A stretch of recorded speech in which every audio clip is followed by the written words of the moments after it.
کچھ روایتوں کا نچوڑ عطر پیش کرنے جا رہا ہوں. اب غور سے سنتے جائیے اور ہر جملے کے بعد ہو سکے تو سبحان اللہ کہیے، ایمان تازہ ہو جائے گا. اگر آپ چاہتے ہیں کہ آپ کے رزق میں برکت ہو تو درود پاک پڑھیے. اگر آپ چاہتے ہیں کہ بیماریاں دور ہو جائیں تو درود پاک پڑھیے. اگر آپ چاہتے ہیں کہ ہماری عزتوں کی حفاظت ہو، کبھی ذلیل و رسوا نہ ہو تو درود پاک پڑھیے. اگر آپ چاہتے ہیں کہ مصیبتیں دور ہو جائیں، پریشانیاں دور ہو جائیں تو درود پاک پڑھیے. اگر آپ چاہتے ہیں کہ مرتے وقت کلمہ نصیب ہو، بلکہ مرتے وقت سرکار علیہ الصلوۃ والسلام کا دیدار بھی نصیب ہو تو آپ درود پاک پڑھیے. قبر میں جلوہ مصطفیٰ ہو اور جب قیامت کے دن اٹھیں تو نبی پاک کے پرچم تلے اٹھیں اور آقا اپنے ساتھ جنت میں لے جائیں تو کثرت سے درود پاک پڑھیے. اور سنیے، خواب میں نبی پاک کا جلوہ دیکھنا ہے تو درود پاک پڑھیے، اور بار بار مدینے جانا ہے تو بھی درود پاک پڑھیے. ہوں کوئی گل باقی رہ گئی ہے؟ اب کوئی آپ کی خواہش باقی رہ گئی ہے ایک مسلمان ہونے کی حیثیت سے کہ اگر روزی میں برکت رہے، ذلت و رسوائی سے بچتا رہوں، ٹینشنیں ریلیز ہوتی رہیں، پریشانیاں ختم ہو جائیں، اللہ عزتیں بڑھا دے، کلمے والی موت ملے، آقا کا دیدار ملے اور محشر میں نبی پاک ساتھ لے جائیں، اور سبحان اللہ جب تک زندہ رہوں بار بار مدینے جاتا رہوں، اور تو کچھ نہیں بچا میرے لیے.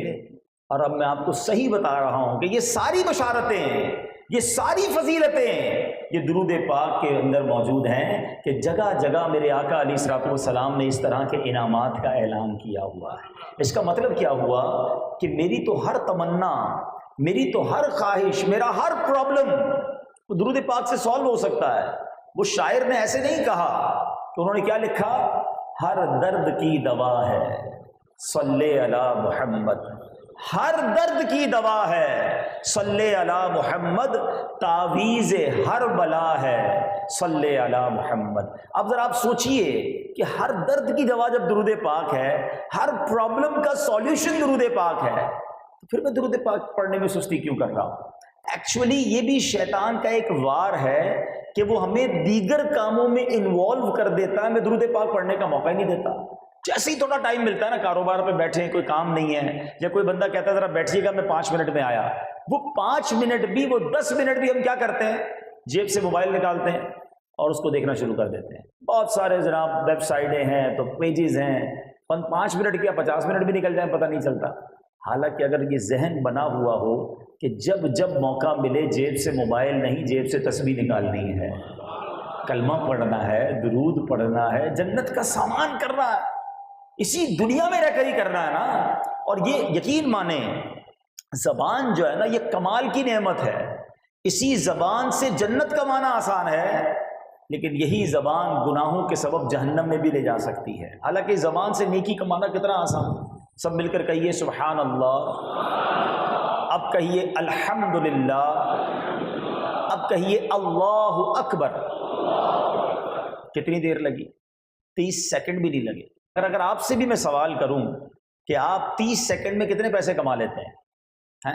کوئی شخص کبھی اکیلے میں بیٹھے بیٹھے 1 منٹ کا حساب کرنا کہ اگر میں مہینے کے 20 لاکھ روپے بھی کماتا ہوں تو روز کے کتنے بنے؟ ٹھیک ہے، اب ایک دن میں 1 گھنٹے کے کتنے بنے؟ اب 1 گھنٹے میں 1 منٹ کے کتنے بنے؟ تو شاید یہ چند روپے بنیں گے. 20 لاکھ مہینے کمانے والے کے بھی 1 منٹ میں چند روپے ہی بنیں گے. لیکن آؤ میں بتاتا ہوں آپ نے ان 30 سیکنڈز میں کیا کما لیا ہے. میرے نبی کے سچے وعدے ہیں، جو ایک بار سبحان اللہ کہے اس کے لیے جنت میں درخت لگا دیا جاتا ہے، ایک بار الحمدللہ کہے جنت میں درخت لگ جاتا ہے، ایک بار اللہ اکبر کہے جنت میں درخت لگ جاتا ہے. اچھا وہ کمایا جو دنیا کے پیسوں سے حاصل بھی نہیں کیا جا سکتا. آؤ سارے مل کر اپنی ساری رقم ملاتے ہیں، ساری ویلتھ ملاتے ہیں، ہم سب مل کر بھی جنت میں ایک درخت نہیں خرید سکتے. Nobody have power to buy a tree in heaven.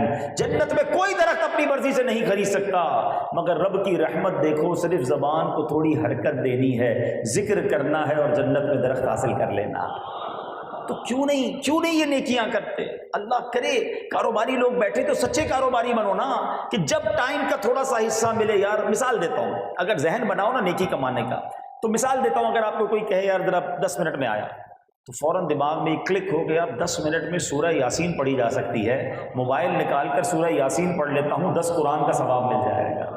یہ بھی تو وقت کا استعمال ہے نا، لیکن وقت ضائع روزانہ گھنٹوں کرتے ہیں مگر ذکر نہیں کرتے، درود نہیں پڑھتے، اور پھر کہتے ہیں پریشان بہت ہوں، برکتیں نہیں ہیں، ٹینشنیں ریلیز نہیں ہو رہی ہیں۔ میرے آقا نے فرمایا ہے کہ جو پریشانی میں ہو، مصیبت میں ہو، اسے چاہیے کہ درود پڑھے، کہ درود مصیبتیں اور پریشانیوں کو لے جاتا ہے۔ تو نیت کرتے ہیں انشاءاللہ، میں بھی کرتا ہوں کہ انشاءاللہ روزانہ کثرت سے درود پاک پڑھیں گے، انشاءاللہ اپنے آپ کو فضول باتوں سے بچائیں گے اور انشاءاللہ ذکر و درود کریں گے انشاءاللہ۔ ایک اور فارمولہ دے دیتا ہوں آپ کو، ٹائم مینجمنٹ ہونی چاہیے نا۔ بہت سارے لوگ واک کرتے ہیں، بہت اچھی بات کرنی چاہیے صحت کے لیے، ٹھیک ہے۔ اگر ہمارا واکنگ ٹائم یہ درود ٹائم بن جائے کہ جب بھی میں نے واک کرنی ہے، شوز تو لیتے ہی ہیں نا، تسبیح بھی لے لی، اب جتنی دیر 40 منٹ کی واک کر رہے ہیں، 30 منٹس کی واک کر رہے ہیں، تسبیح ہاتھ میں ہے، کلمہ پاک پڑھتے ہوئے درود پڑھتے ہوئے واک کرو گے، 2 فائدے ہوں گے، صحت تو اچھی ہوگی، آخرت میں نیکیاں بھی جمع ہو جائیں گی، اور جس جگہ سے گزرو گے نا واک کرتے ہوئے، وہ ساری جگہ درود پڑھنے کی گواہ بھی بنتی چلی جائے گی۔ بس مائنڈ سیٹ کی بات ہے کہ یار کہاں کیا نہ کمایا جا سکتا ہے، کہاں کیا اچیو کیا جا سکتا ہے، تو اللہ مجھے بھی ایسا ذہن عطا فرمائے۔ آج انشاءاللہ اس سنت و بھرے اجتماع میں ہم جس موضوع پر بات کریں گے وہ ہے the most precious thing in our life, ہماری زندگی کی سب سے قیمتی چیز وہ کیا ہے، اس پر غور کرنا ہے۔ ہماری زندگی میں ہم پیسوں کی، اپنی قیمتی چیزوں کی بڑی فکر کرتے ہیں، کرنی بھی چاہیے۔ جتنی چیز قیمتی زیادہ اتنی اس کی فکر زیادہ۔ نارمل گاڑی تھی تو ہم ویسے ہی پارک کر دیتے تھے، ذرا مہنگی والی نئے ماڈل کی گاڑی لی تو پھر ڈرائیور بھی رکھا، گارڈ بھی رکھا کہ بھائی میں اندر جا رہا ہوں، تم کھڑے رہنا، ورنہ ایک ہی شیشہ 2 لاکھ روپے کا ہے، کہیں اجتماع سے واپس آئے تو شیشہ ہی نکال کے کوئی نہ لے جائے۔ تو قیمت جتنی بڑھتی گئی، ہمارا دھیان اور ہماری سیکیورٹی بھی اتنی بڑھتی گئی۔ لیکن ان تمام چیزوں کے پارٹ آف دیٹ ایک چیز ایسی ہے کہ جو اگر اس کی حفاظت نہ کی گئی تو ہم کہیں آخرت میں مارے نہ جائیں۔ وہ چیز کیا ہے میں بتاتا ہوں آپ کو، مگر اس سے پہلے میں آپ کو واقعہ سناتا ہوں۔ ایک شخص تھا، اس کی بچی چھوٹی تھی اور غریب آدمی تھا۔ اس نے سوچا کہ پلان کیا کہ 20 سال میں بچی کی میں شادی کروں گا، جب یہ 18-20 سال کی ہوگی تو میں ایک کام کرتا ہوں، روز کے کچھ پیسے بچاتا ہوں۔ ماں باپ ہوتے ہیں نا، اپنے بچوں کا خیال رکھتے ہیں، تو روز کے مثال کے طور پہ اس نے پلان کیا کہ روز کے 200 روپے یا 500 روپے میں اپنے کام سے نکال کر ایک ڈبہ بنایا، اس نے اس میں ڈالتا رہوں گا، 18 سال میں تو بڑی رقم جمع ہو جائے گی، تو میری بچی کی میں دھوم دھام سے شادی کروں گا۔ اچھی نیت تھی، روز پیسے ڈالتا۔ بعض اوقات دن میں خیال آتا کہ کپڑے نئے خرید لوں، کبھی باہر ریسٹورنٹ میں کھانا جاؤں، کہتا نہیں، ماں باپ قربانی دیتے ہیں نا اپنی بچی کے لیے، وہ اپنی خواہشات کو مارتا گیا اور روز کے پیسے ڈالتا گیا۔ آفٹر 18 ایئرز، بہت بڑا ڈبہ تھا وہ لکڑی کا، گھر میں بنا تھا، اب تو خوب پیسے جمع ہو گئے ہوں گے، اب کھولتے ہیں، بچی بھی بڑی ہو گئی، اب یہ پیسے سارے انشاءاللہ بچی کی شادی میں کام آئیں گے۔ جیسے اس نے ڈبہ کھولا، اس کی جان گویا حلق میں آ گئی، کہ حیران رہ گیا کہ وہ سارے نوٹ جو اس نے اس میں ڈالے تھے نا، اصل میں اس ڈبے میں کوئی سوراخ رہ گیا تھا، دیمک اندر چلی گئی اور وہ سارے نوٹ اس نے ختم کر دیے۔ اچھا، اب ذرا تھوڑی دیر کے لیے اپنے آپ کو اس جگہ رکھ کر سوچئے کہ افسوس کا عالم کیا ہوا ہوگا۔ 18 سال کی محنت اور روز کا اس نے اس میں پیسے ڈالے کہ مجھے آج ایک بڑی رقم ملنی تھی، سب ختم۔ ذرا سوچئے اس کی تکلیف، اس کا افسوس کیسا ہوگا۔ مگر میں اس سے بھی بڑی بات کرنے جا رہا ہوں۔ ٹھیک ہے، اس کے پیسے ختم ہو گئے، مگر وہ چاہے تو اب دوبارہ کما سکتا ہے، پھر جمع کر سکتا ہے۔ لیکن اگر کوئی شخص قیامت کے دن اللہ کی بارگاہ میں پیش ہو، اس کو یہ پتا ہے میں نے روزے بھی رکھے ہیں، نمازیں بھی پڑھی ہیں، حج بھی کیا ہے، زکوٰۃ بھی دی ہے، کچھ نہ کچھ عبادتیں بھی کی ہیں، اور آج تو اس کا اجر ملنے کا دن ہے، اور جب ادھر نامہ اعمال کھولا جائے اور اسے کہا جائے کہ تیرے نامہ اعمال کے سارے اعمال برباد ہو گئے، تیری نیکیاں ساری برباد ہو گئی ہیں، مجھے سچ بتائیے وہ افسوس کیسا ہوگا۔ Because now there is no chance to make good deeds again, اب تو موقع ہی نہیں ہوگا نا نیکیاں کرنے کا، جو وقت تھا وہ گزر گیا۔ اب آپ کے ذہنوں میں سوال آئے گا کہ ایسا کیسے ہو سکتا ہے کہ ایک بندے نے نیکیاں کی، عبادتیں کی، اور قیامت کے دن اسے کہا جائے گا کہ تیرے سارے اعمال ختم۔ تو جناب آج میں اسی ٹاپک کو ڈسکس کرنے آیا ہوں کہ جو ہمارے اعمال ہیں نا، وہ ہمارے لیے بہت قیمتی ہیں اور ہمیں اس کی حفاظت کرنی ہے۔ ہم نیکیاں بعض اوقات کر رہے ہوتے ہیں مگر اس کی حفاظت کی فکر نہیں کر رہے ہوتے. اچھا اب پھر ذہن میں سوال پیدا آئے گا کہ کیا نیکیوں کی بھی حفاظت کرنی ہے؟ جی ہاں، آج یہ اسی ٹاپک کو ڈسکس کرنا ہے کہ نبی پاک علیہ الصلوۃ والسلام نے حدیث کے ذریعے بلکہ خود قرآن مجید فرقان حمید نے ہمیں یہ گائیڈ لائن دی ہے کہ کچھ اعمال ایسے ہیں، کچھ کام ایسے ہیں کہ جن کی وجہ سے نیکیاں برباد ہو جاتی ہیں. اللہ اکبر. آج میں نے وہ چند باتیں آپ کو بتانی ہیں کہ جن سے اوائڈ کرنا ضروری ہے، ورنہ ایسا نہ ہو کہ میں روزے بھی رکھوں، میں نمازیں بھی پڑھوں. میں جناب دیکھیے یہ سب چیزیں اسٹرگل سے ہوتی ہیں. شیطان تو نہیں رکھنے دیتا نا، نمازیں نہیں پڑھنے دیتا، روزے نہیں رکھنے دیتا، زکوٰۃ دو تو دل پہ بوجھ ڈالتا ہے کہ اتنے پیسے جا رہے ہیں. سب کچھ کیا میں نے اور پھر اس کے بعد نل اینڈ وائٹ، اعمال برباد، یہ کیسے؟ تو آئیے ذرا غور سے آج کا آپ نے بیان سننا ہے، کیونکہ یہی وہ شیطان کے وار ہیں جو ہمیں نیکیاں برباد کروا دیتا ہے. سب سے پہلی چیز اور سب سے اہم چیز جو تمام کی تمام نیکیاں برباد کر دیتی ہے، یہ ہم نے غور سے سننا ہے، وہ یہ ہے کہ بندہ جو ہے ایمان سے ہی باہر ہو جائے. اگر کسی کا ایمان ہی ختم ہو جائے، کوئی دائرہ اسلام سے ہی خارج ہو جائے، چاہے کتنے حج کیے، کتنے عمرے کیے، کوئی ایسا کام کیا کہ ایمان ہی چھن گیا، اب اس کے پاس کوئی نیکی باقی نہیں رہے گی. قرآن مجید فرقان حمید میں رب کریم ان لوگوں کے لیے ارشاد فرماتا ہے، بسم اللہ الرحمن الرحیم، وَمَن يَرْتَدِدْ مِنكُمْ عَن دِينِهِ فَيَمُتْ وَهُوَ كَافِرٌ فَأُولَئِكَ حبطت اعمالهم فی الدنیا والآخرہ وَأُولَئِكَ أَصْحَابُ النَّارِ ہم فیہا خالدون. اور تم میں جو کوئی اپنے دین سے پھر کافر ہو کر مرے تو ان لوگوں کا کیا اکارت گیا دنیا میں اور آخرت میں، اور وہ دوزخ والے ہیں، انہیں اس میں ہمیشہ رہنا. ہم فیہا خالدون، وہ ہمیشہ اس میں رہیں گے. اب سوال یہ پیدا ہوتا ہے کہ بھائی میں مسلمان ہوں، کلمہ پڑھتا ہوں، مسلمان گھرانے میں پیدا ہوا، میرا نام بھی مسلمانوں والا ہے، میرا ایمان کیسے چھن سکتا ہے؟ یہ بہت بڑا پرابلم ہے، ذرا سمجھیے گا. دیکھیں یہ بات تو آپ جانتے ہیں کہ اسلام اس وقت دنیا کا موسٹ گروئنگ ریلیجن ہے. دنیا میں سب سے تیزی کے ساتھ پھیلنے والا جو مذہب ہے الحمدللہ وہ اسلام ہے. ٹھیک ہے، لیکن یہ ون وے ٹریفک نہیں ہے کہ کوئی غیر مسلم کلمہ پڑھ کر مسلمان ہو سکتا ہے تو معاذ اللہ کوئی مسلمان کوئی ایسی بات کر کے اسلام سے خارج نہیں ہو سکتا. یہ سمجھنا ہوگا.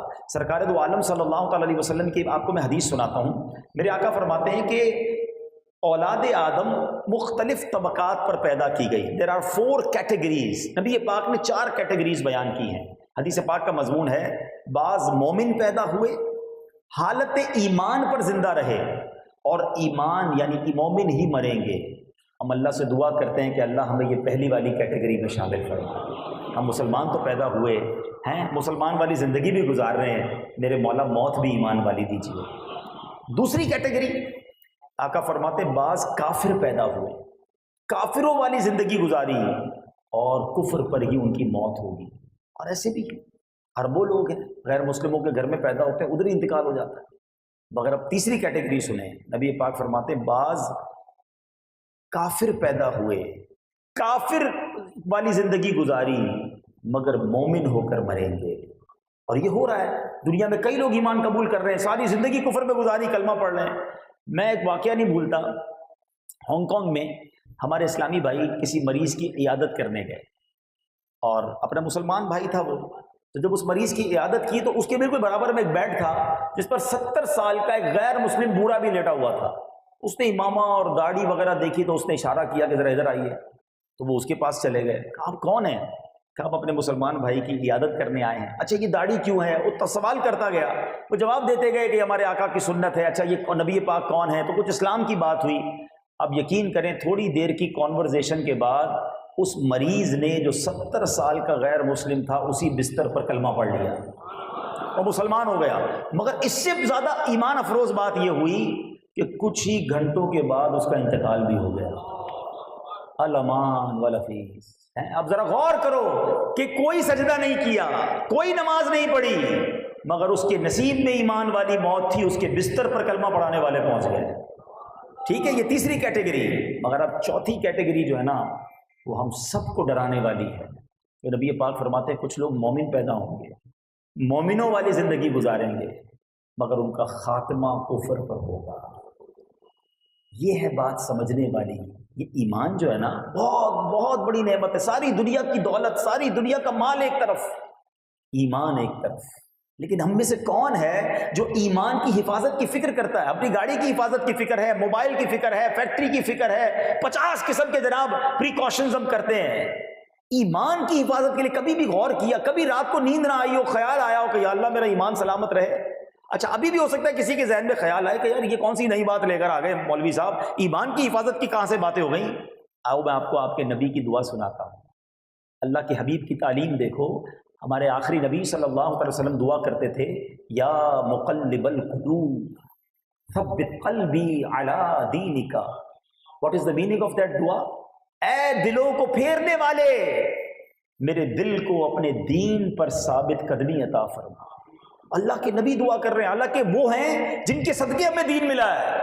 مگر یہ میری اور آپ کی تعلیم کے لیے نا، کہ دیکھیں آپ کی ڈیزائرز کی پہچان پتہ ہے کیسے ہو جاتی ہے کہ یار آپ کو سب سے زیادہ کیا چیز چاہیے، آپ وہ دعا کرتے ہیں. نماز کے بعد بھی دعا کرتے ہیں، کسی اور سے بھی دعا کرتے ہیں، مزار شریف پہ جاتے ہیں، کعبے کے سامنے جاتے ہیں، جدھر بھی جاتے ہیں آپ وہ والی دعا ضرور کریں گے جس کی آپ کو بڑی خواہش ہے. بیٹا چاہیے، گھر چاہیے، نوکری چاہیے، واٹ ایور ہے. لیکن کبھی ایمان کی دعا کی ہے؟ اس کا مطلب تمہاری لسٹ میں ہے ہی نہیں. آپ سب کو ایک حدیث یاد ہوگی، انما الاعمال بالنیات. ایک اور حدیث بھی ہے، انما الاعمال بالخواتیم. اعمال کا دار و مدار خاتموں پر ہے. جتنے اعمال کر لو اگر خاتمہ ایمان والا نہیں نا تو کچھ بھی نہیں. اچھا اب آتے ہیں اگین، کوئی کوشچن ذہن میں آ سکتا ہے کہ ٹھیک ہے سمجھ آ گیا، ایمان کی حفاظت کی فکر بھی کرنی ہے، اس کی دعا بھی کرنی ہے، مگر وہ کون سی چیزیں ہیں جن سے ایمان چھن سکتا ہے؟ ہاں یہ بات بہت ضروری ہے. جب تک پرابلم نہیں پتا ہوگی تو سولوشن نہیں آئے گا. ٹھیک ہے، ایک سب سے بڑی وجہ وہ ہے کثرت سے گناہ کرنا. جو روز گناہ کر رہا ہے نا اور کثرت سے گناہ کر رہا ہے، روایتوں میں مضمون ملتا ہے کہ جب بندہ کوئی گناہ کرتا ہے اس کے دل پر ایک سیاہ ڈاٹ، ایک کالا نقطہ لگ جاتا ہے. دوسرا گناہ کرتا ہے پھر ڈاٹ لگتا ہے، تیسرا گناہ کرتا ہے پھر ڈاٹ لگتا ہے. آقا فرماتے ایک وقت آتا ہے پورا دل ہی سیاہ ہو جاتا ہے، پھر اس پر کوئی ہدایت کی بات ہی اثر نہیں کرتی. تو جو کثرت سے گناہ کرتا ہے، ڈر ہے کہ مرتے وقت اس کا ایمان چھین لیا جائے. دوسرا سبب جو بہت آج کل عام ہے اور وہ ہے بے باکی. اب جوکس کے اندر، کامیڈی کے اندر، گانوں کے اندر سازش کی گئی ہے، ایسے الفاظ ڈال دیے گئے کہ جس میں اللہ رسول کی، جنت کی، دوزخ کی، فرشتوں کا مذاق اڑایا جاتا ہے. اور ہمارے مسلمان اس پہ کہہ کے مار کے ہنس رہے ہوتے ہیں، کلپ شیئر کرتے ہیں، دیکھو یار کیسا مزیدار کلپ ہے. کیا ایسے گانے نہیں جس پہ معاذ اللہ محبوب کو سجدہ کرنے کی بات کی گئی، خدا مانا گیا، ظالم کہتے ہیں خدا کو گانوں کے اندر، اور نوجوان گنگنا رہے ہیں، کسی کو فکر ہی نہیں ہے کہ ہمارا ایمان. اچھا اب میں آپ کو اس کو اور لاجیکلی سمجھاتا ہوں. اچھا کچھ لوگ ہیں نا، شیطان ہے نا، کہتا ہے یار یہ کون سا مولانا صاحب دین لائے، 2-4 جملوں سے کیا ایمان چلا جائے گا؟ دنیا میں کسی بڑی فورس، بڑی ایسی حکومتیں ہیں، ایسے ادارے ہیں جن کے خلاف بات کرو تو غداری کا مقدمہ بن جاتا ہے. آپ بھی کہیں 2-4 جملے ہی تو کہتے نہیں، آپ کی باؤنڈری ہے. بینگ اے سٹیزن آپ اتنی بات کر سکتے ہیں، اتنی نہیں کر سکتے. یہ باتیں سمجھ آتی ہیں تو بینگ اے مسلم کیوں نہیں سمجھ آتا کہ میں اللہ رسول کے بارے میں اپنی شریعت کے بارے میں ایک لمٹ میں بات کر سکتا ہوں، اس سے آگے نہیں جا سکتا. اچھا پھر دوسری بات، چلے شیطان کا یہ وار کہ یار چند جملوں سے ایمان کیسے چلا گیا؟ میں 70 سال سے کلمہ پڑھ رہا ہوں کہ ایک جملے سے میں ایمان سے باہر ہو گیا. تو میں آپ سے پوچھتا ہوں، جو ہانگ کانگ کے بستر پر 70 سال سے کفر کر رہا تھا، ایک ہی تو جملہ کہا تھا، لا الہ الا اللہ محمد الرسول اللہ، وہ کفر کی وادی سے نکل کر ایمان کے نور میں داخل ہو گیا. یہ الفاظ کی اہمیت ہے، یہ جملوں کی اہمیت ہے. شیطان کے اس وار کو سمجھو. ایک اور مثال دیتا ہوں، ایک عورت جس کو آپ نہ جانتے نہ پہچانتے ہیں، 2 گواہوں کی موجودگی میں آپ 3 بار جناب اس سے اقرار کرتے ہیں، ایجاب و قبول کرتے ہیں. اس کے بعد وہ عورت جو انجان تھی چند جملوں کے بعد آپ کی زوجہ بن جاتی ہے، اور اسی عورت کے ساتھ 50 سال کوئی گزارے، اس کے کئی بچے ہو جائیں، 3 جملے کہہ دے تو کیا ہوتا ہے؟ وہ عورت اجنبی ہو جاتی ہے. جملوں سے تو گیم ہی بدل جاتی ہے جناب. تو پھر یہ کیوں سمجھ نہیں آتا؟ اب میری لمٹ ہے، میرے پاس کوئی ریڈ لائن ہے جس کو کراس نہیں کر سکتا میں، ورنہ میرا ایمان چلا جائے. اور فکر کرو نا، پوچھیں علماء سے کہ میری لمیٹیشنز کیا ہے، میں کیا کہہ سکتا ہوں کیا نہیں کہہ سکتا. زبان لرز جاری چاہیے جب اس طرح کی کوئی بات آ جائے. میں کل کی مثال دیتا ہوں. میں ایک جگہ بیٹھا تھا، اب یقین کریں میں اب تک افسوس میں ہوں. ایک صاحب تھے اور سیلاب پر بات چلی. پتہ کیا جملہ کہا انہوں نے؟ کہتے مجھے سمجھ نہیں آتا یہ اللہ پاک غریبوں کے ساتھ ایسا ظلم کیوں کرتا ہے، غریبوں پر ہی فلڈ آتا ہے. میرے تو رونگٹے کھڑے ہو گئے. اللہ کو ظالم کہنے والا ایمان سے خارج ہو جاتا ہے. میں نے کہا یہ آپ کیا کہہ رہے ہیں؟ اچھا پھر ماننے کے لیے بھی تیار نہیں ہے. یہ بھی تو مسئلہ ہے نا کہ ماننا بھی نہیں ہے. نہیں جناب، اب استغفر اللہ. اچھا یہ ہمارے گھروں میں کسی کی میت ہو جائے، معاذ اللہ میت ہو گئی تکلیف ہے، مگر بے باکی کا عالم یہ ہے کہ روتے روتے یہ عورتیں ہماری بعض اوقات کہ اللہ کو میرا ہی گھر ملا تھا، میرا ہی بیٹا ملا تھا، اس بوڑھے کو لے جاتے اس کو چھوڑ دیتے. یعنی اللہ کو ناانصافی کرنے والا، غلط فیصلہ کرنے والا، رب پر اعتراض. سمجھو ایمان چلا گیا تو کچھ بھی نہیں بچے گا، سارے اعمال برباد. تو یہ سب باتیں چلیں، میرا موضوع چونکہ مجھے اور بھی اعمال آپ کو بتانے ہیں جو نیکیاں برباد ہو جائے. میں ایک کتاب سجیسٹ کر دیتا ہوں. واللہ میں سمجھتا ہوں پوری دنیا میں، اردو زبان میں پوری دنیا میں ایسی کتاب نہیں لکھی، بلکہ یہ امت پر احسان کیا ہے فاؤنڈر آف دعوت اسلامی قبلہ شیخ طریقت امیر اہل سنت نے، مولانا الیاس قادری صاحب نے ایک بک لکھی ہے کفریہ کلمات کے بارے میں سوال و جواب. پلیز اس کو اپنے موبائل میں نوٹ کر لیں، بعد میں جا کے اسے dawatIslami.net سے فری ڈاؤن لوڈ کر لیں. خریدیں، تحفہ دیں تو بہت اچھی بات ہے، ورنہ فری ڈاؤن لوڈ کر کے واللہ اس کو ایک بار پڑھ لیں. میں نے جس کو دی ہے اور اس نے پڑھی ہے تو اس کو سمجھ آئیے کہ یار یہ باتیں تو مذاق میں کہہ رہے ہوتے ہیں، ہمیں تو پتہ ہی نہیں ہے کہ ان چیزوں سے بھی بندے کا ایمان چلا جا سکتا ہے. تو پہلی بات ایمان، ٹھیک ہے. اب آؤ دوسرا وہ کون سا عمل ہے جو میری نیکیاں برباد کر دیتا ہے. ہاں اب ذرا وہ غور سے سنیے گا. سرکار دو عالم صلی اللہ تعالی علیہ وسلم فرماتے ہیں کہ ایک ایسا عمل ہے کہ جس کی وجہ سے نیکیاں برباد ہوتی ہیں. فرمایا ایاکم والحسد فإن الحسد یأکل الحسنات کما تأکل النار الحطب. میرے آقا فرماتے ہیں حسد سے بچو، وہ نیکیوں کو اس طرح کھا جاتا ہے جیسے آگ خشک لکڑی کو کھا جاتا ہے. لکڑی کو آگ لگائیں تو کیا ہوتا ہے؟ تھوڑی دیر بعد لکڑی فنش، ختم، خاک. فرمایا حسد تمہاری نیکیوں کو ایسے ہی کھا جاتا ہے. ایک بندہ صبح سے کاروبار کرے، بڑی محنت کرے، 5,000 روپے کما کے گھر آئے اور گھر پہ آ کر آگ لگا دے 5,000 روپے. آپ کیا کہیں گے؟ تجھ سے بڑا بے وقوف کون ہے؟ سارا دن محنت کی، پیسے کمائے اور آخر میں آ کے آگ لگا دی. ہم میں سے کئی لوگ ایسے ہیں 5 وقت نماز بھی پڑھتے ہیں، درود بھی پڑھتے ہیں، صدقہ بھی دیتے ہیں، اور آخر میں آ کے حسد کر کے خود ہی اپنی نیکیوں کو آگ لگا دیتے ہیں. ایک اور جگہ نبی پاک فرماتے ہیں صلی اللہ تعالی علیہ وسلم، جس کا مضمون ہے کہ حسد ایمان کو ایسے برباد کرتا ہے جیسے سرکہ شہد کو برباد کرتا ہے. سرکہ شہد میں ڈال دیں ذائقہ ہی ختم، ایمان ختم. اب سوچو، اچھا اب حسد کتنا عام ہو گیا ہے. اس کا ذہن میں نہیں ہے لوگوں کو کہ میں کہاں حسد کرتا ہوں. ارے بھائی اتنا حسد ہو گیا ہے، بھائی میں، بہن میں، دوست میں. پہلے تو حسد کی تعریف سمجھ لو، واٹ از جیلسی. ہاں لوگ سمجھتے میں حسد نہیں کرتا. حسد یہ ہے کہ کسی کو کوئی نعمت ملے، کسی کو کوئی ترقی ملے، شہرت ملے، واٹ ایور کوئی نعمت ملے، اور میری تمنا یہ ہو کہ یہ نعمت اس سے چھن کر مجھے مل جائے. اچھا مجھے نہیں مل رہی تو کم از کم اس کی تو برباد ہو جائے. یہ حسد حرام اور جہنم میں لے جانے والا کام ہے. ٹھیک ہے، پہلے تو یہ بات سمجھ لیجیے. اب آئیے کہ حسد ہم میں سے کس کو ہے. آؤ میں ایک چھوٹا سا لیبورٹری ٹیسٹ کرتا ہوں. جاتے ہیں نا ڈاکٹر کے پاس، ذرا خون چیک کریں بھائی ہمارا کولیسٹرول کتنا ہے، شوگر کتنا ہے. تو آؤ اپنا بھی ٹیسٹ کرتے ہیں کہ حسد ہے کہ نہیں. سب اپنے بارے میں غور کریں کہ میری زندگی میں کوئی ایسا ہے. اچھا ایک بات یاد رکھیے گا، حسد اسی سے ہوگا جس کو آپ جانتے ہیں. جس کو نہیں جانتے اس سے حسد نہیں ہوتا. ایسا نہیں یہاں بیٹھے ہوئے کسی کو برازیل کے کسی بندے سے حسد ہو جائے. جس کو آپ جانتے ہیں، یا تو آپ کا دوست ہوگا، یا آپ کا رشتہ دار ہوگا، یا آپ کی ساتھ کاروبار کرنے والا، آپ کی مارکیٹ کا کوئی فرد ہوگا، آپ کے محلے کا، آپ کے شہر کا کوئی بندہ ہوگا، ٹھیک ہے، یا فیملی کا کوئی بندہ ہوگا.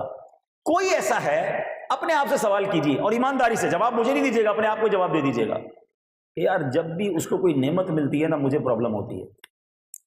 جب بھی اس کو شہرت ملتی ہے مجھے تکلیف ہوتی ہے.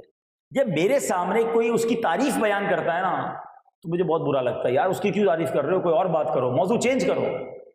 اگر ایسا ہے یا اس کو کوئی نقصان پہنچتا ہے تو اندر ہی اندر میرے لڈو پھوٹتے ہیں کہ ہاں یار اب مزہ آیا، اس کی گاڑی لگ گئی، اس کی فیکٹری میں آگ لگ گئی، اس کا مال خراب ہو گیا، تو مجھے اچھا لگتا ہے۔ اگر دنیا میں ایسا کوئی ہے تو اٹ مینس حسد ہو گیا ہے، اور اب حسد کو ٹھیک کرنا میرا کام ہے، اس کا نہیں ہے۔ حسد مجھے برباد کر رہا ہے، اس کو نہیں کر رہا۔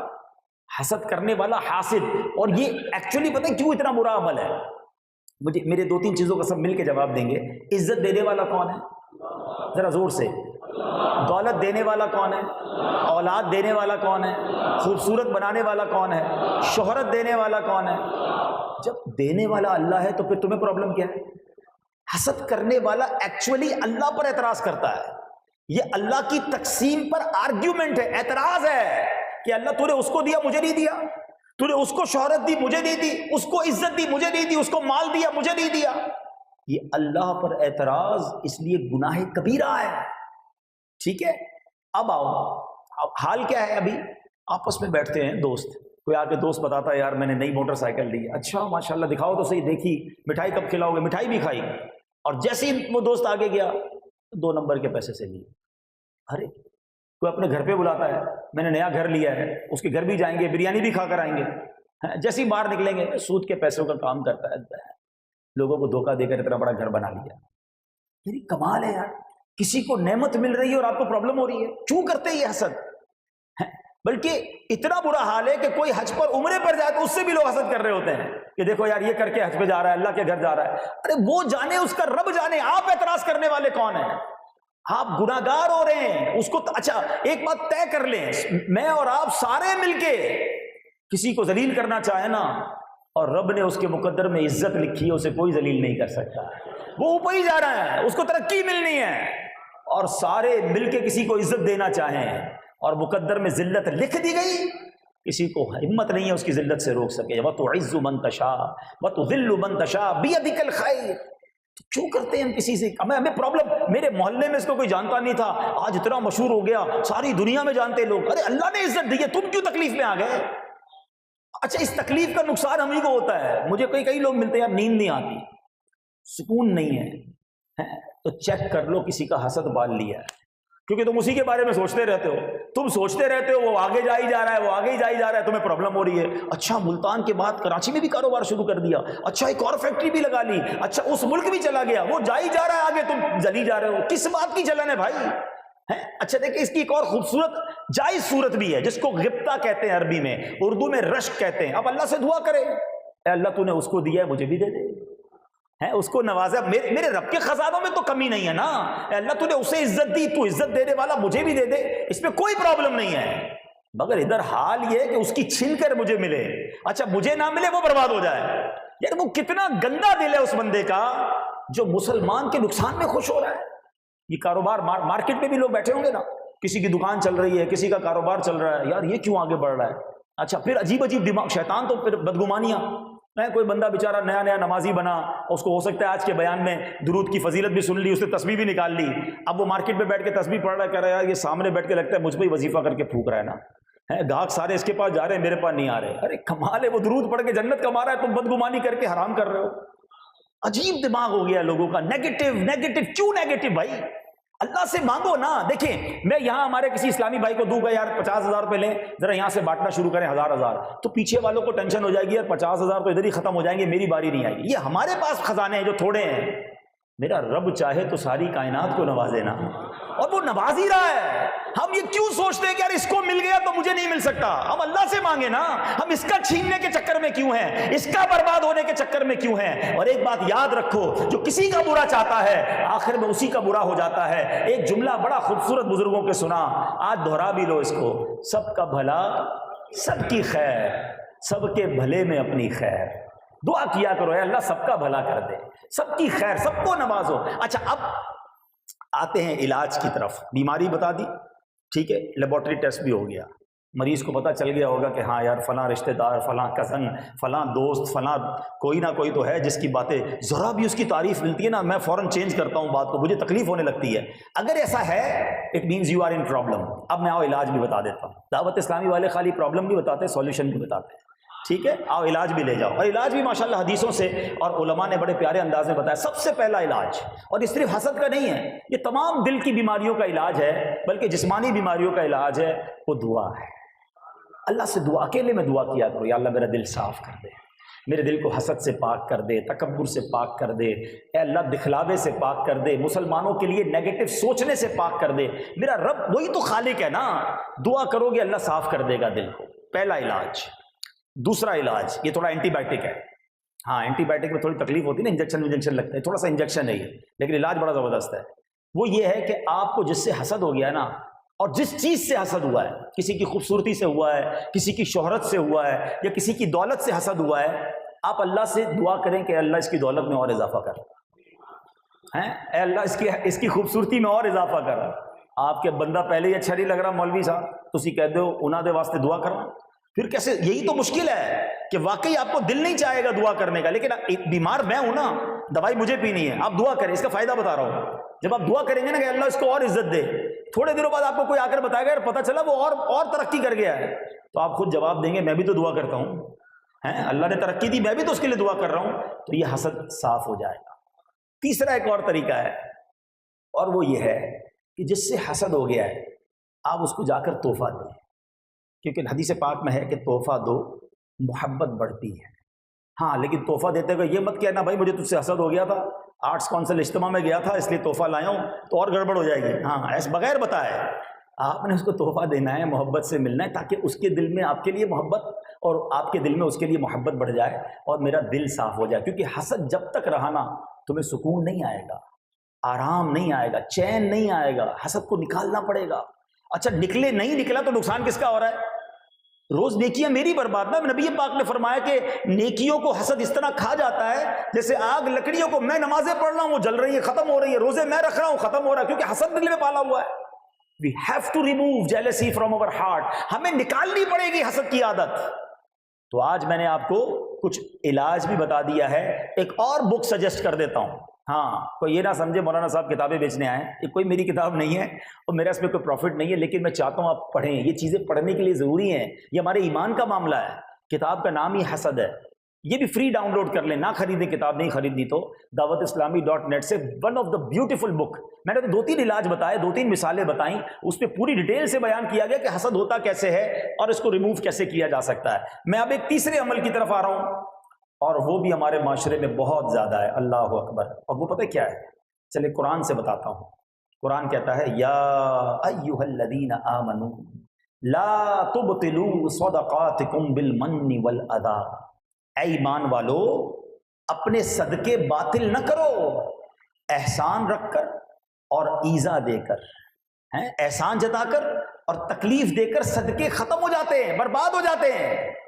اب یہ بہت بڑا پرابلم ہے. آپ اب سوچیں، آپ نے خرچ بھی کیا، چندہ بھی دیا، کسی غریب کو پیسے بھی دیے، پیسے اس نے ریسیو بھی کر لیے، آپ نے راشن کا تھیلا دیا، اس نے لے کر کھا بھی لیا، لیکن ایک عمل اگر کر لیا نا تو یہ سارا ثواب ضائع ہو گیا، یہ سارے اعمال برباد ہو گئے.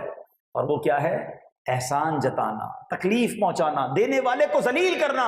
ہاں بھائی یاد ہے نا میں نے تمہاری مدد کی تھی، بھول تو نہیں گیا؟ میں نے قرضہ دیا تھا، چپل پہن کر آیا تھا میرے پاس، میں نے کاروبار پہ لگایا تھا، تجھے نوکری پر میں نے لگایا تھا. یہ لوگ کرتے ہیں کہ ایک تو کسی کی مدد کرتے ہیں، پھر اس پر احسان جتاتے ہیں. ہمارا ذہن فیس بک پہ آنا چاہیے جناب، اپنے پیج پہ لگنا چاہیے، اسٹیٹس پہ لگنا چاہیے، پتہ چلے ماں بدولت پہ کیا نیکی کی ہے. کیوں ہمیں سمجھ نہیں آ رہی کہ ہم سے شیطان کھیل رہا ہے. ہم پیسے خرچ کر رہے ہیں جو کہ مشکل کام ہے، جیب سے نکالنا مشکل ہے، مگر ہم جیب سے نکالتے بھی ہیں اور ضائع بھی کر دیتے ہیں. یہ نہ کریں، احسان نہ جتائیں. میری اور آپ کی اوقات کیا ہے؟ رب نے دیا ہے تو ہم خرچ کر رہے ہیں نا، اللہ نے دیا ہے تو ہم بانٹ رہے ہیں، ورنہ میں بھی مانگنے والا ہو سکتا تھا، آپ بھی مانگنے والے ہو سکتے تھے.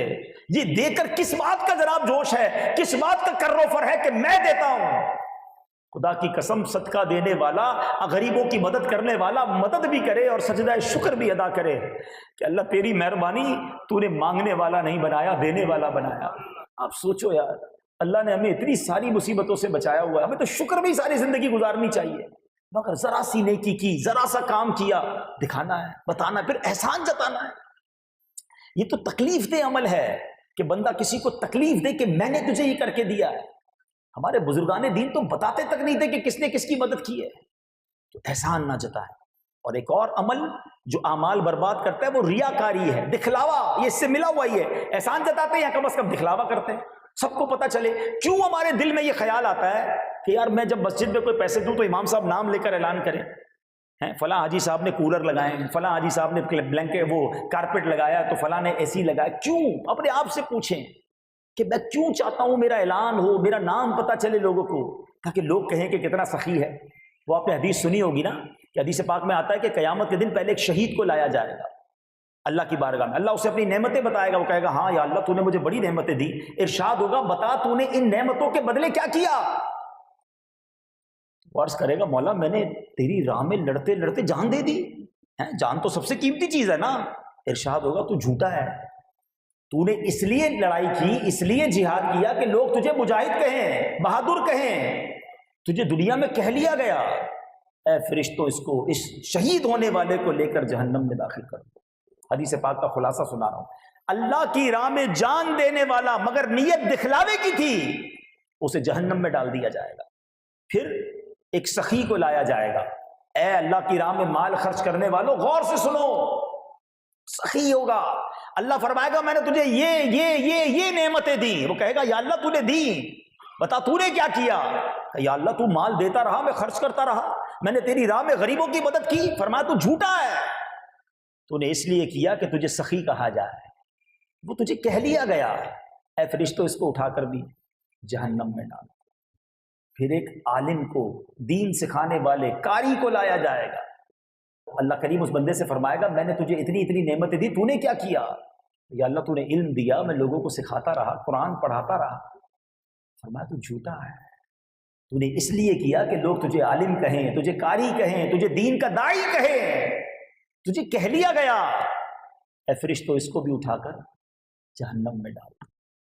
اب سوچ لیجئے ہم جو نیکیاں کر رہے ہیں, شیطان کی جب تک وار نہیں سمجھو گے نا, پہلے وہ ہمیں نیکی کرنے نہیں دیتا کہ نماز نہ پڑھے, روزہ نہ رکھے, حرام کام کرے, شراب پی لے, جوا کھیل لے. پہلے تو کوشش کرتا ہے ہمیں برے کام میں ڈال دے. جب یہ دیکھتا نہیں یہ بندہ برے کام بھی نہیں کر رہا, نماز بھی نہیں چھوڑ رہا, تو پھر یہ دوسرا وار کرتا ہے, اس کو حسد میں ڈال دیتا ہے, اس کو ریاکاری میں, دکھلاوے میں ڈال دیتا ہے, تاکہ ادھر سے نیکیاں ڈیلیٹ ہو جائیں. پہلے پلس ہو گئی, اب ڈیلیٹ کرو کسی طریقے سے, اور بندہ خوشی خوشی ڈیلیٹ کروائی جا رہا ہے. پلیز سمجھو شیطان کے ان واروں کو. یہ وہ اعمال ہیں جو ہماری نیکیاں برباد کر دیتے ہیں. آخری باتیں تو بہت ساری ہیں, لیکن چونکہ بیان کا ایک وقت ہوتا ہے, اور یہ بھی بہت بڑی اور بری جو ہے وبا ہے ہمارے اندر.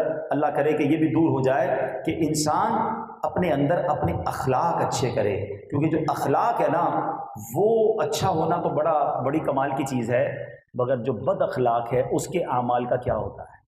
اللہ کے حبیب علیہ السلام فرماتے ہیں الخلق الحسن یذیب الخطایا کما یذیب الماء الجلید. آقا فرماتے ہیں حسن اخلاق خطاؤں کو اس طرح پگھلاتا ہے جیسے پانی برف کو پگھلاتا ہے. اچھے اخلاق ہونا تو گناہ معاف ہونا شروع ہو جاتے ہیں, گناہ ڈیلیٹ ہونا شروع ہو جاتے ہیں. سبحان اللہ ہیں. مگر آگے فرمایا کہ والخلق السوء, برا اخلاق یفسد العمل. آقا فرماتے ہیں بد اخلاقی عمل کو اس طرح برباد کر دیتی ہے جیسے سرکہ شہد کو خراب کر دیتا ہے. عمل ہی برباد ہو جائیں گے اگر بد اخلاقی ہے. اچھا یہ بھی بڑا پرابلم ہے. نمازیں بھی پڑھیں گے, روزے بھی رکھیں گے, 5 وقت مسجد میں نماز پڑھیں گے, مگر ہر نماز میں کسی سے لڑائی بھی کریں گے. ارے بد اخلاقی اسلام نہیں ہے. پیار سے بات کریں, محبت سے بات کریں, ہر کسی کو جھاڑنا, ہر کسی کو ڈانٹنا. اچھا کچھ لوگ سمجھتے ہیں ہم روب سے رہیں گے تو بڑا اچھا رہے گا. یار جس نبی کے امتی ہو ان کا انداز تو دیکھو نا. نبی پاک کا انداز ایسا تھا کہ جو چاہتا پیارے آقا سے بات کرتا. ادھر تو کوئی مسکرانے کے لیے تیار ہی نہیں ہے. کبھی کچھ لوگ تو ایسے ملتے جن کو آج تک مسکراتے ہی نہیں دیکھا ہے. کمال ہے یار. حسن اخلاق تو اسلام سے ہے. میرے آقا کے اخلاق کی تو دنیا دیوانی ہے, اور امتی ایسا ہے کہ جو جناب ہر وقت لڑنے کے لیے تیار ہے. نہیں, بد اخلاقی اعمال برباد کر دیتی ہے. اور یاد رکھیں بد اخلاقی سے ایک اور بڑا پرابلم پتہ کیا ہوتا ہے؟ آپ کسی کا دل توڑ دیتے ہیں, اور جب دل توڑتے ہیں نا, آئے ہائے, یاد رکھنا تلوار کا وار تو ہے نا ڈاکٹر ٹھیک کر سکتا ہے, زبان کے وار کو کوئی ٹھیک نہیں کر سکتا. دل کرچی کرچی ہو جاتا ہے. علماء نے بڑی پیاری بات کہی, جو بد اخلاق آدمی ہوتا ہے نا وہ مٹی کے ٹوٹے ہوئے برتن کی طرح ہوتا ہے. نہ وہ واپس مٹی بن سکتا ہے نہ برتن بن سکتا ہے, دونوں طرف گڑبڑ ہے نا. تو زبان سنبھال کے استعمال کرنی ہے. وہ کہتے ہیں لمبا دھاگا اور لمبی زبان وہ الجھ ہی جاتی ہے، تو اس لیے دھاگا سمیٹ کر اور زبان لپیٹ کر رکھنی چاہیے۔ بہت زیادہ باتیں کرنا، ہر کسی کو جھاڑنا، یہ نہیں کرنا چاہیے۔